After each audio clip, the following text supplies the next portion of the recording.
quels sont vos joueurs surcotés? Et quand je dis surcotés, c'est pas des joueurs mauvais. Voilà, c'est des joueurs qui n'ont pas le statut qu'on leur donne, ou alors qui ont une place en top club qui est pas la bonne. Voilà, c'est remis en question. C'est pas clair du tout, mais vous comprenez à peu près. Bon, c'est pas un 11 classique comme d'hab, c'est une liste. Et très important, c'est des joueurs qui ont entre 23 et 30 ans. Des joueurs qui sont censés être à leur pic de forme. Là, on est parti. Et le joueur qui m'a donné l'idée, évidemment, Joao Félix. Bah, il enchaîne les gros clubs, et à chaque fois ça marche pas. Faut juste un viser moins gros, hein. Ce sera mal pour un bien. Et dans le même style, hein, en moins flagrant que Félix quand même, De Ligt. Bon, les gardiens, les deux jouent à Manchester, Onana et Ederson.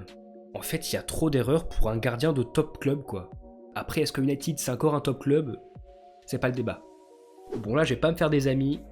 Ferland Mendy. Alors, il est très très bon. Il a eu des performances défensives monstrueuses, mais quand t'as un latéral gauche du Real Madrid, tu peux avoir mieux. Ben moi, j'en vois minimum 5 au-dessus de lui, alors qu'au Real, à chaque poste, il y a un top 3. À peu près. Et en parlant du Real, il y a le Tchouaméni. Alors, tout le monde lui crache à la gueule, alors que c'est pas si horrible. Voilà, je le dis. Il y a un bashing qui est trop élevé. Comme d'ailleurs Fabien Ruiz. Pareil. Et donc, au milieu, j'ai pas trouvé. Je vais pas me forcer à haïr des joueurs pour rien. Alors, les ailiers. Il y a 3 joueurs qui sont souvent cités comme des top players, alors que bon, irréguliers.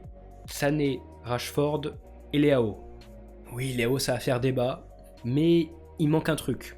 Je sais pas, de la régularité dans les grands matchs, il manque encore un step, vraiment pour que tu sois considéré comme le top du top. C'est très très fort, mais peut-être pas le top 3, top 5. Voilà, mais j'aime beaucoup. Comme tous les joueurs d'ailleurs, j'aime tout le monde. Bon, le buteur, je l'adore, mais Darwin Nunez.